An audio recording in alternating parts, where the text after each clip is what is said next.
The morning sun rose slow over the snow-covered plains, turning the frost to gold. The town of Red Hollow lay quiet under the weight of winter, its wooden cabins whispering in the cold wind. Down by the old Miller cabin, a cry echoed faintly, soft at first, then torn and ragged, the sound of a woman's heart breaking. Her name was Clara May, and she sat in the snow, her pale dress torn, her hands bruised, and her body trembling from both pain and shame. Around her, 3 tiny newborns wrapped in grey blankets whimpered softly. She pressed them closer to her chest, whispering their names one by one like prayers. Anna, Rose, little June, her husband. Eli Miller had ridden off before dawn, leaving her with nothing but the marks of his rage and a threat to never return. He'd wanted a son, an heir to work the land. When the midwife told him it was 3 daughters, his anger burned hotter than the stove ever had.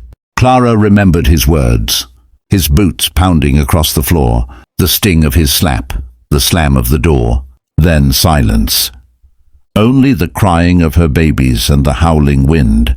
Hours passed and Clara sat there in the snow, too weak to move, her tears freezing on her cheeks. She thought maybe this was the end. The world didn't seem to want her or her girls. Every breath hurt, every heartbeat felt heavier than the last. The babies cried softly, their tiny bodies trembling from the cold. "Shh," Clara whispered weakly. "Mama's here. I'm here." But she wasn't sure how much longer she could keep them warm. Down the trail a horse approached. Its hooves crunched through the snow with slow, deliberate weight.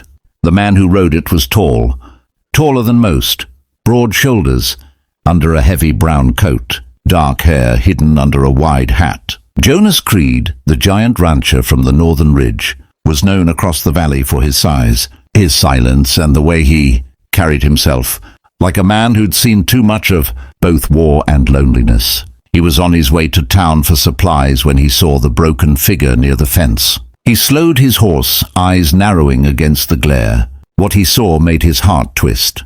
"Ma'am?" he called out, voice deep but gentle. Clara didn't look up. Her lips moved, but no words came. Jonas dismounted, boots sinking in the snow, and walked closer. He saw the bruises on her face, the rope marks on her wrists, and the 3 little bundles in her lap. His chest tightened. "Ma'am, you all right?" he asked again, crouching beside her. She shook her head weakly. "Please don't take them. They're all I have." Jonas frowned, his eyes softening. "Ain't here to take nothing, ma'am. You need help." Clara looked up for the first time. The sunlight caught in her eyes, a mix of fear and disbelief. "No one helps," she whispered. "Not for women like me." Jonas stayed quiet for a moment, then slowly removed his gloves. He took one of the babies in his hands carefully, as if afraid she might shatter. The child's tiny fingers wrapped around his thumb. He looked down at her, then back at Clara. "You're wrong," he said finally. "Someone does." Clara blinked, tears breaking free again. "Why?" He looked at her straight, his voice firm but kind. "'Cause no one deserves to be left to die for bringing life into this world." For a long moment neither spoke. The wind had softened, the air still and heavy with emotion. Jonas looked around, then back at her. "Come with me," he said quietly, his words deep and certain, like an oath. "I got a place. Warm fire, food. No one's gonna hurt you or them girls again." Clara hesitated, her gaze flicking between him and her daughters. I can't," she whispered. "He'll find me." Jonas shook his head. "Let him try." The strength in his tone startled her.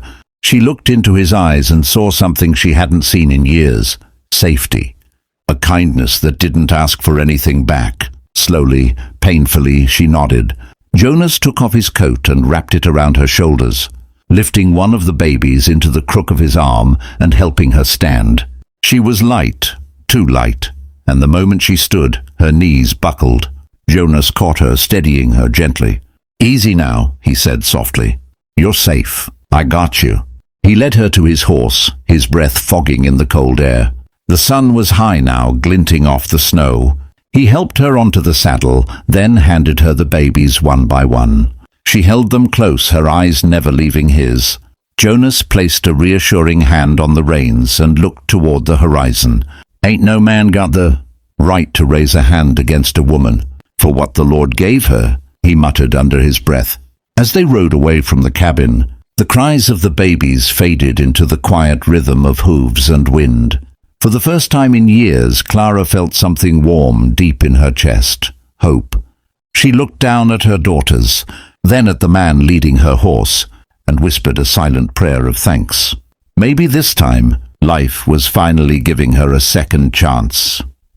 The trail to Creed Ranch stretched long across the white plains, winding between old cedar trees and open fields that gleamed under the morning sun. The horse's steady rhythm filled the quiet, and each step took Clara May farther from the life that had nearly ended her. She sat weakly in the saddle, Jonas walking beside her, one hand steady on the reins. The babies slept against her chest, their tiny breaths warm against the cold air. For the first time in months, Clara felt something she'd almost forgotten: safety. When they reached the ridge, she saw it. A wide valley of golden light and snow, a sturdy ranch house built from thick pine logs, smoke rising from the chimney. Horses grazed near the corral, and the faint barking of a dog echoed through the open land.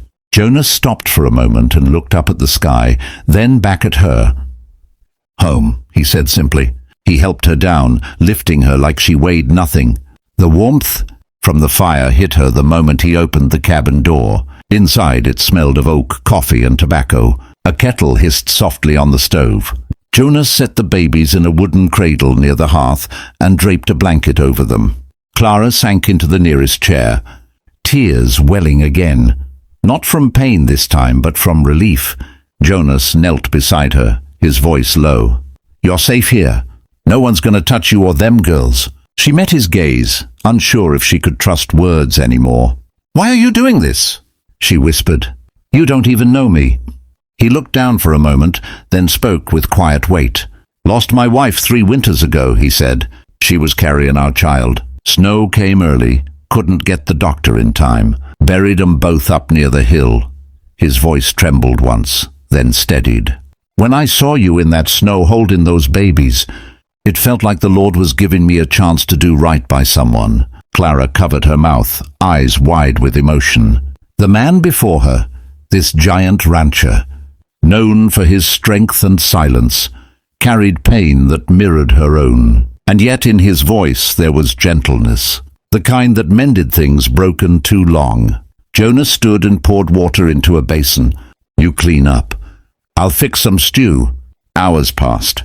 By the time dusk fell, Clara sat by the fire, wrapped in one of Jonas's old blankets, her babies asleep beside her. The light flickered across the cabin walls, warm and golden. Jonas sat opposite her, sharpening his knife, though his eyes kept drifting toward her face. "You planning to stay long?" he asked finally. She hesitated. I don't know. Eli, my husband. He won't stop till he finds me." Jonas looked into the fire. "Then he'll have to go through me first." The firmness in his tone sent a shiver down her spine. Not from fear, from something else. No one had ever spoken for her like that.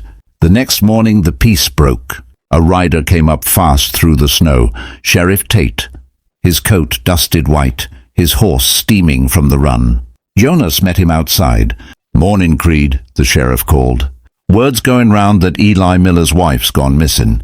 Folks say you might have taken her." Jonas's jaw tightened. "Ain't taken no one. I found her beaten half to death out on the Miller property." Tate sighed. "You know how this'll look, Jonas. She's his wife.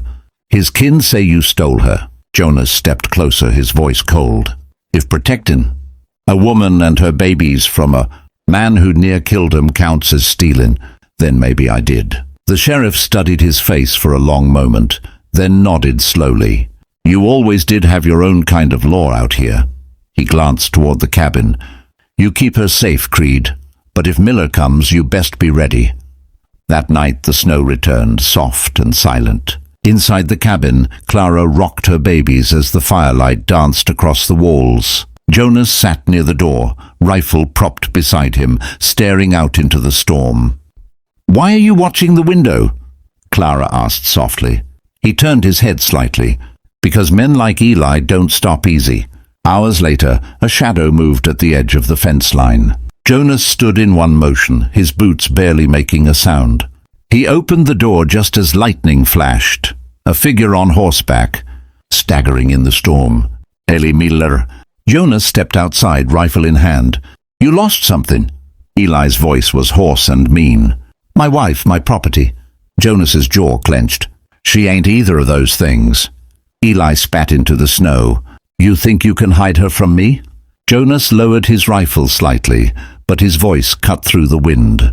"You don't need to worry about her anymore. You need to worry about leaving this place alive." The air froze between them. Eli's hand twitched near his pistol, but he hesitated. Jonas's size, his stillness, it was like facing a mountain. Finally, Eli turned his horse and rode off into the storm, cursing under his breath. When Jonas came back inside, Clara was crying quietly, the babies still asleep. He walked over, kneeling beside her. "He's gone," he said softly. She looked at him, tears glistening in the firelight. "He'll come back." Jonas shook his head. "If he does, he won't make it past that gate." For the first time, Clara smiled faintly. "Why are you so kind to me?" He looked at her, voice steady. "Because you're worth it. You and those girls deserve better." The fire crackled. Outside, the storm faded to calm. Inside, a new kind of warmth settled between them. Something unspoken, fragile and real. Clara leaned back, closing her eyes as Jonas added wood to the fire. The giant rancher had kept his promise. Somewhere deep in her heart, Clara knew this was no longer the end of her story.